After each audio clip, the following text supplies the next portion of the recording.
Welcome to Alaska Weather, a production of Alaska Public Media and the National Weather Service, Alaska Region. Produced and broadcast daily from the studios of KAKM, Alaska Weather provides complete forecasts, public, marine, and aviation for all of Alaska. Alaska Weather is made possible by the following sponsors.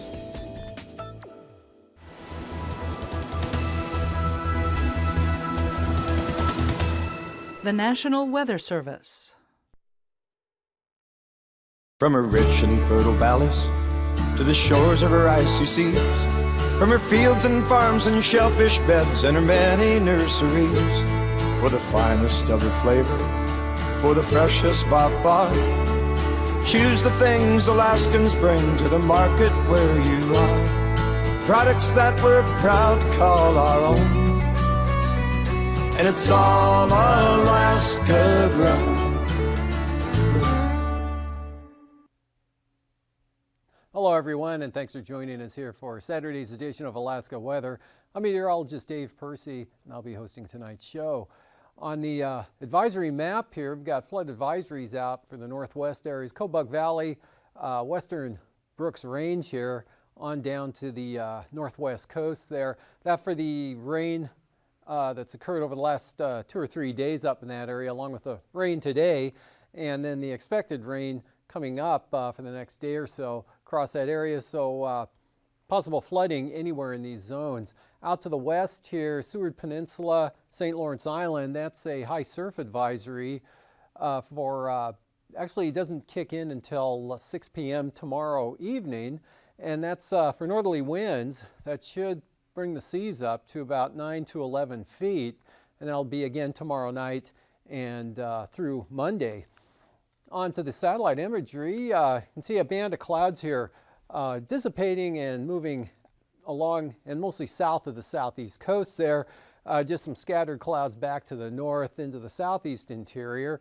And then we've got a lot of moisture coming eastward here across the Bering Sea, and moisture having pushed in and taking a push off to the northeast here with rain all the way from the Pribilofs up into the western and northwest interior areas. That slid eastward into the central Tanana Valley today, and also along the eastern Arctic coast, where it started out as snow earlier this morning over the western areas, Wainwright, Barrow, and that's brought rain to the east side this afternoon.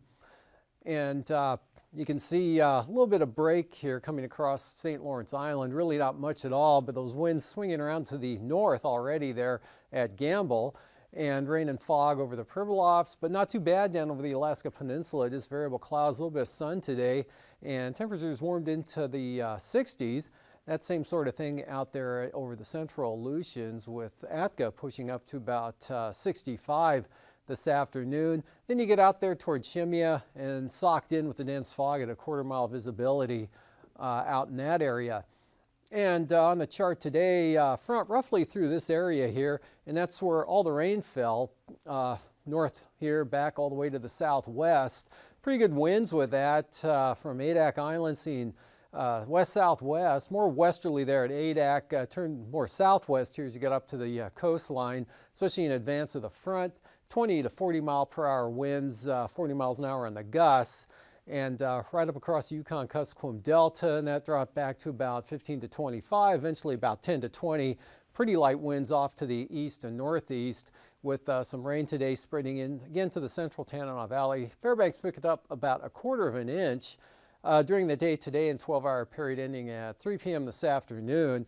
Otherwise, Bethel, Kipnuk picked up about 1/2 an inch in that same time period, and Golovin, right about in that area there, east of Nome, and Indian Mountain here into the northwest interior, they picked up 2/3 of an inch, again in the same time period.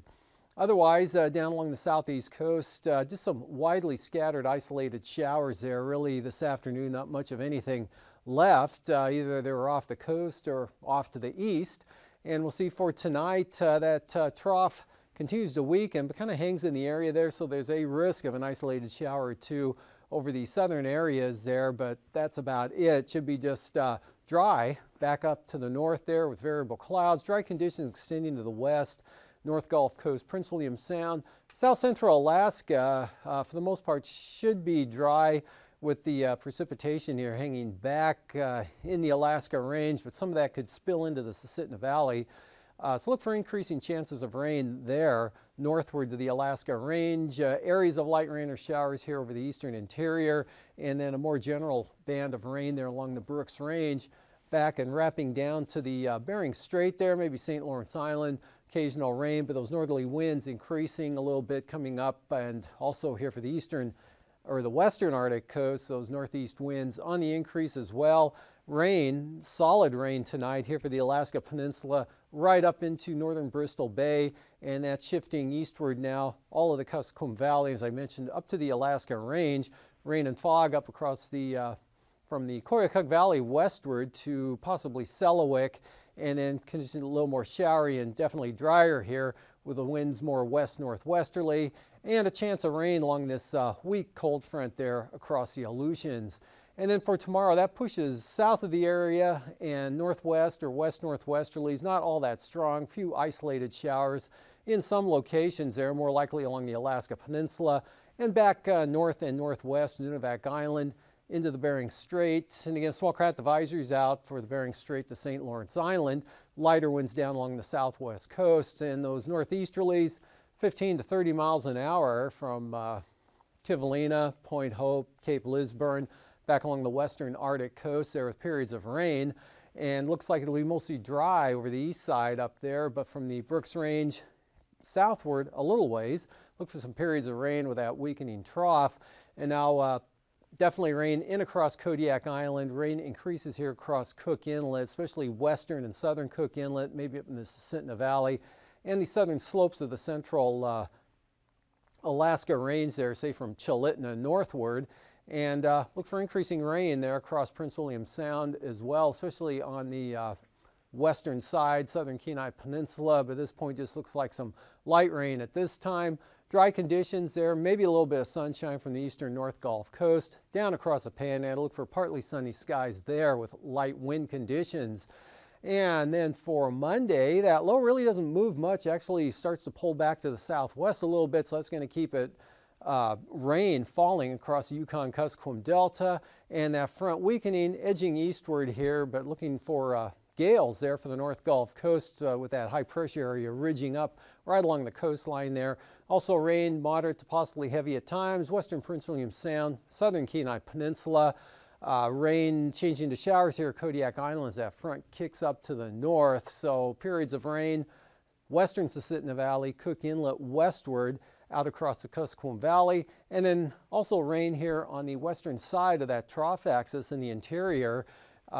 Back through this way, rain and fog there with north winds, chilly north winds for the Arctic coast, rain, fog, drizzle, IFR, but possibly clearing out those stronger northeast winds and some offshore downsloping a little bit there, definitely drying it out. Gusty winds, gale force winds here through the Bering Strait into the St. Lawrence Island area, and then dropping back under 20 knots or 20 knots or less here for the southwest coast, south of Nunivak Island, Bristol Bay, the Alaska Peninsula. A lot less wind, even Kodiak Island there, that weak front pushing eastward. The winds will become a little more west or west-southwest and drop down to about 20 knots. Out in the Aleutians, basically dry conditions, most of shower activity up here around the Pribilofs, but just variable clouds, some breaks as well, maybe some sun breaks there, Adak, Atka, possibly out to Shimia. And for temperatures across the southeast coast, mostly in the upper 50s to mid 60s, 64 there at Ketchikan, 63 at Klawock, lower to mid 60s here along the coast, 64. Port Alexander and Sitka had 61. State capital checked in with 63 at mid-afternoon, 58 over at Yakutat, 61 Valdez, same thing there at McCarthy, and also about that over at Gulkana with 62. Lower 60s here across the Kenai Peninsula, Palmer up to 64. And the warm spot, 71 degrees there at Tok. And then really most of the upper Tanana Valley, eastern or 40-mile country in the upper 60s, lower 70s this afternoon. But getting in the clouds and rain, that drops off markedly down to the 50s there, Fairbanks, all the way out to the west, lower 50s. And basically just 50s all through this area. daring up to 60 degrees though, and then the chilly 30s up along the Arctic coast with lower 40s in across the North Slope, then get into the 50s there, Anaktuvik and Arctic Village, and 50s across the Seward Peninsula, and 46 out at Samunga. Lower 50s for both St. George and St. Paul today with 53 degrees. Same thing at Nikolsky. Atka up to 63, mid 50s all the way out to Shimya. And then one of the warmer locations, Falls Pass, up to 63 degrees today, and otherwise upper 50s and lower 60s all the way up into Bristol Bay. Lows for tonight, 50s, Bristol Bay, the Aleutians, Alaska Peninsula, Pribilofs. 50s northward here, dropping into the 40s, and then 30s there across the North Slope and the Arctic coast. Upper 40s, lower 50s through the west central, east central interior. 40s to 50s here south of the mountains, and mostly in the lower to mid 50s there for the Panhandle. Looking at the highs for tomorrow, 60s again for the southeast coast here. Warmest down to the south. Some areas could start pushing 70 degrees if you get enough sunshine. Mid to upper 60s to possibly low 70s here over the central Tanana Valley all the way over to the border, and 30s up along the northwest coast, and 50s here across Kotzebue Sound with temperatures running 55 to 60 in the southwest, otherwise 50s everywhere else. And for flying weather tomorrow morning, big swath of IFR with all that moisture along the frontal boundary here coming down to the Aleutians, up across Bristol Bay, in across the Kuskokwim Valley, right up through the central interior to the eastern Arctic coast, marginal VFR to the west of that, and marginal VFR on the increase to the east there from Kodiak Island. So tomorrow morning, Cook Inlet, portions of the Kenai Peninsula becoming marginal VFR all the way up into the eastern upper Yukon, but VFR conditions for the southeast coast, Copper River Basin areas, and from, say, Cordova eastward. And then tomorrow afternoon, that edges eastward a little bit here, coming into Kodiak Island and Shelikof Strait, socked in IFR, Bristol Bay, back down along the Alaska Peninsula, the eastern Aleutians, improving a little bit out here to the west as that front drops southward. IFR north and northeast, again through the interior, all the way to the eastern Arctic coast, marginal VFR behind that, all the way out here to the boundary, and staying pretty good here, eastern North Gulf Coast and the Panhandle, marginal VFR and the increase on the southern slopes of the eastern Alaska Range. Anaktuvik, IFR, both Anaktuvik and Adigan, IFR, lowest conditions on the southern approaches of both passes, Lake Clark and Merrill, occasionally IFR. Look for IFR for rainy as well. Windy, VFR deteriorating throughout the afternoon, becoming marginal, definitely on the south entrance. Isabel, marginal, or VFR becoming marginal also in Mentasta, so both those passes trending downward throughout the day, especially in the afternoon. Tanita, marginal VFR. Portage, marginal, becoming IFR. Chilcoot and White, though, VFR. And for the freezing levels, 8,000 feet here across the southeast coast late tonight, early tomorrow morning. Otherwise, cooler air mass up there along the Arctic coast, 4,000 feet or less to 6,000 feet. Otherwise, at about 8,000 feet here through the interior, warming up to 10,000 feet along the southwest coast, and 12 to 14,000 over the southern Bering and the Aleutians. Icing, of course, with the moisture, gradually pushing eastward here, so eastern Bristol Bay, Kodiak Island, northward all the way up to the central western Arctic coast there. Light to isolated moderate rime, possibly mixed icing anywhere in these areas above about 5,000 feet. Or 4,000 to 5,000 feet there north of the Brooks Range, sloping up to about 10,000 feet before you'll see any kind of icing here down to the south. And looking at the jet stream, higher pressure aloft right through here, and of course that's going to keep it dry, and the temperature's warmer there from the eastern interior down across the Copper River Basin. Northerly flow across the Panhandle, so dry conditions there as well. Trough right here over the eastern Bering Sea. Pretty good jet up to 120 knots coming around the bottom of that trough. Then southwest, that means rain here all across the western interior. And 9,000 feet, low pressure, roughly eastern Norton Sound there. Northerly winds coming in behind that through the Bering Strait and the Chukchi Sea at about 20 to as high as 30 knots. And then southwesterlies a little farther east than today here. 35 knots into the extreme western Tanana Valley back down to Bristol Bay and the Alaska Peninsula with lighter winds over the Panhandle, and 25-knot winds out over the western Aleutians, 3,000 feet southwesterlies, kind of a band of winds here across the Alaska Peninsula, eastern Bristol Bay up into the southwest interior at about 35 knots, northerlies 30, coming down again through the Bering Strait and St. Lawrence Island, diminishing to 20 knots here, and otherwise lighter winds over the eastern interior, mostly southerly at 10 to 20. And for turbulence, look for the bumpiest conditions here, Kodiak Island, northward along the western Alaska Range, and then those northerlies here, Cape Lisburne, Point Hope, right through the Bering Strait to just about St. Lawrence Island, all below 5 or 4 to 6,000 feet. And after the break, I'll be back with the marine forecasts.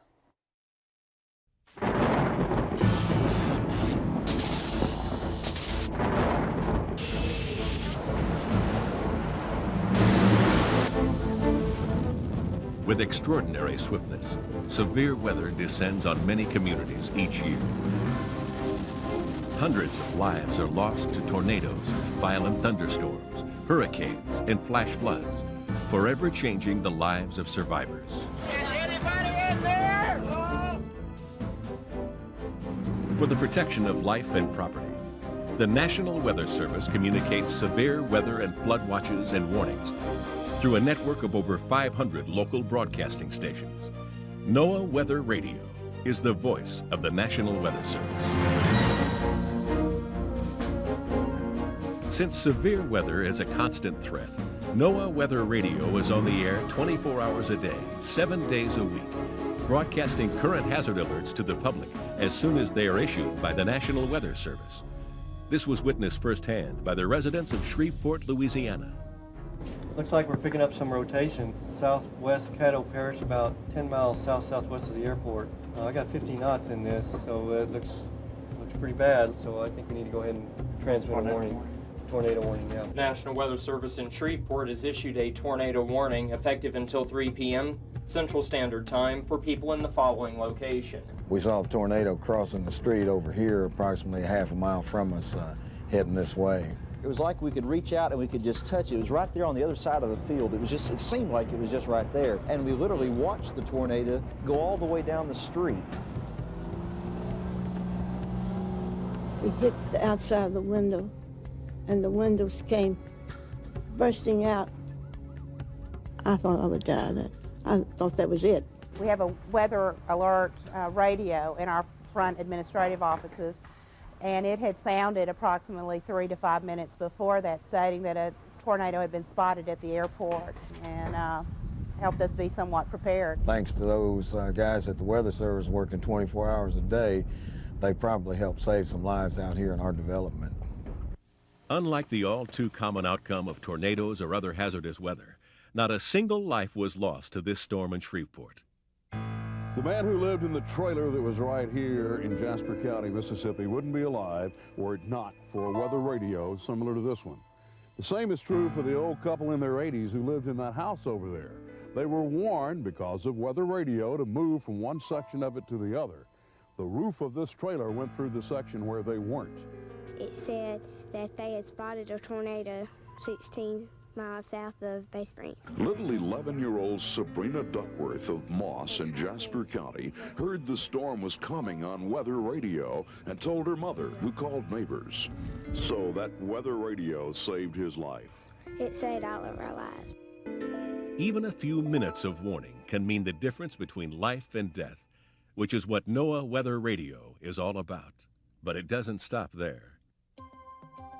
NOAA Weather Radio is not just for emergencies.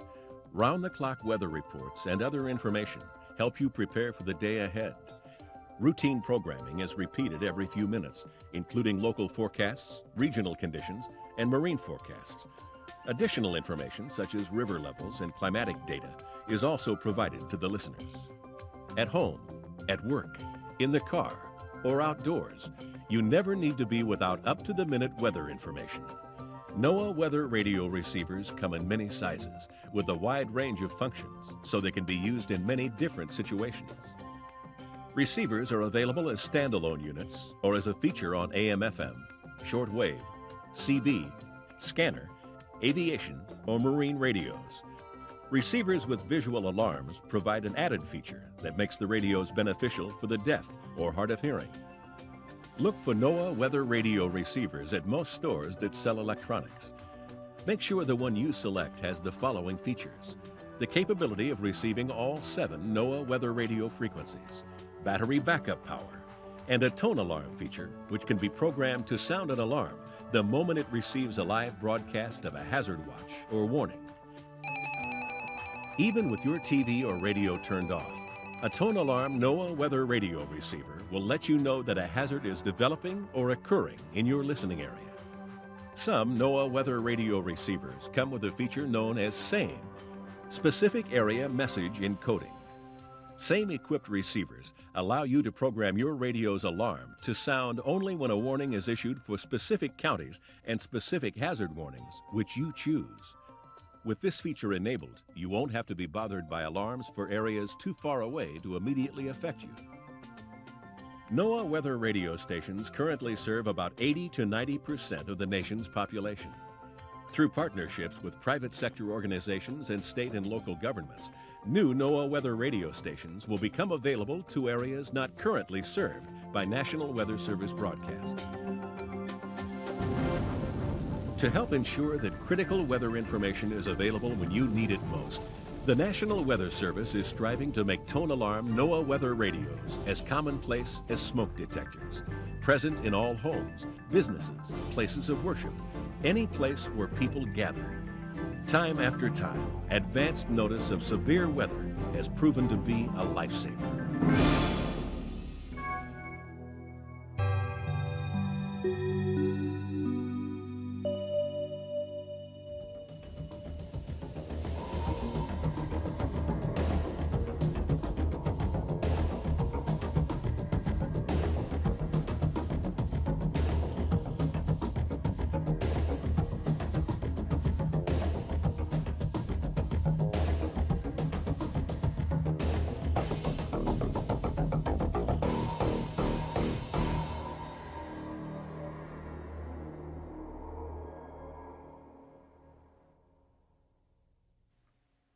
Today's sea ice analysis, the heavier ice back here in the 8 to 10 tenths range, but there's a stretch of sea ice that's about 4 to 6 tenths concentration, extends right down here to the northwest coast, kind of up toward Barrow, and then a little bit off to the east there. And winds north to northeast for the next several days, so not looking for a whole lot of change in the ice conditions up there. And for the coast here, northwest 20 tomorrow with seas running 5 to 6 feet, westerlies at 15 up on the extreme north coast, northern Lynn Canal south at 20, northwesterlies 15 knots, or west-northwest at 15 for the central and southern inside waters.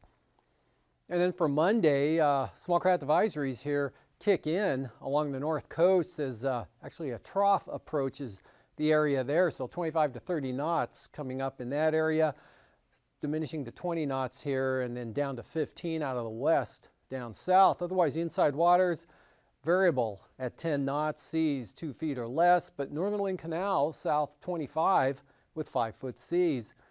Prince William Sound tomorrow, southeast 15 in the forecast, south 20 for the North Gulf Coast. Same thing for northern Cook Inlet, small craft advisory south of the Forelands. Increased to 30 knots for Kamishak Bay down across Shelikof Strait. 30-knot winds here, all of Kodiak Island and the Barrens with seas running 8 to 9 feet. For Monday, northeast 15 to 20 for Cook Inlet. Stronger winds coming into Prince William Sound east at 37-foot seas. Gales here for the eastern North Gulf Coast, diminishing back to 20 knots when you get to the Barrens. South 15. Could become southwest late in the day there for the east side of Kodiak Island, even lighter winds for Shelikof Strait. Bristol Bay down along the north side of the peninsula here, small craft advisories south to southwest, 25 knots, 7 to 8-foot seas. Gales here from Cape Sarachev all the way up to Sitkinak for 35-knot winds, seas up to 12 feet. And then lighter winds in store across the entire area there on Monday. West 15 for the peninsula, southwest from Castle Cape to Sitkinak, and south 15 for Bristol Bay. Out in the Aleutians, east side there, westerlies 20 to 25 knots, 7 to 9-foot seas.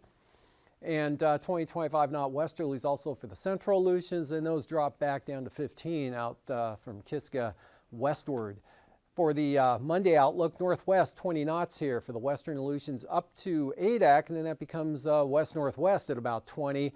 And that same wind pattern extends all the way east on Alaska Island. And for the southwest coast, small craft advisories Nunivak Island northward to 30 knots there at St. Lawrence Island, 20 knots St. Matthew, northwest 15, so much lighter for the Pribilofs. And then on Monday, gales in the forecast here for St. Lawrence Island. Out of the north, 35 knots, 11-foot seas, and 30 knots down to Nunivak Island, lighter to the south, north 20 for the Pribilofs, north 30 knots there, St. Lawrence Island, the northern Bering.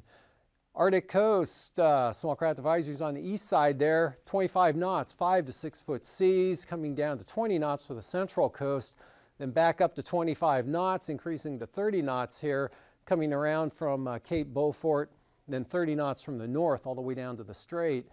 Then for Monday, small craft advisories continue all through this area from the north, and then northeasterlies 20 knots for the remainder of the Arctic coastline, except over toward Kaktovik, demarcation point north at 15. For tonight, again, rain, possibly moderate to heavy at times, southwest and north here, right up into the Koyukuk Valley, west and northwest, with increasing chances for rain here east of the Alaska Range.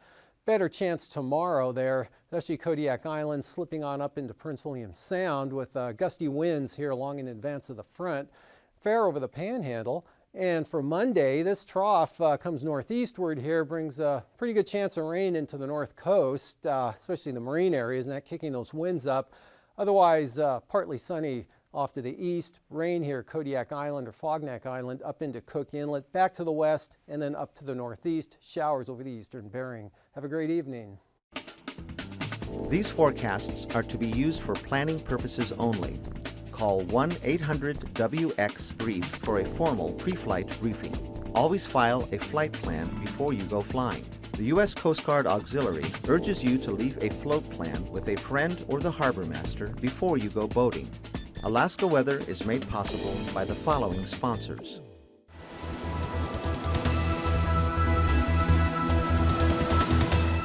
The National Weather Service.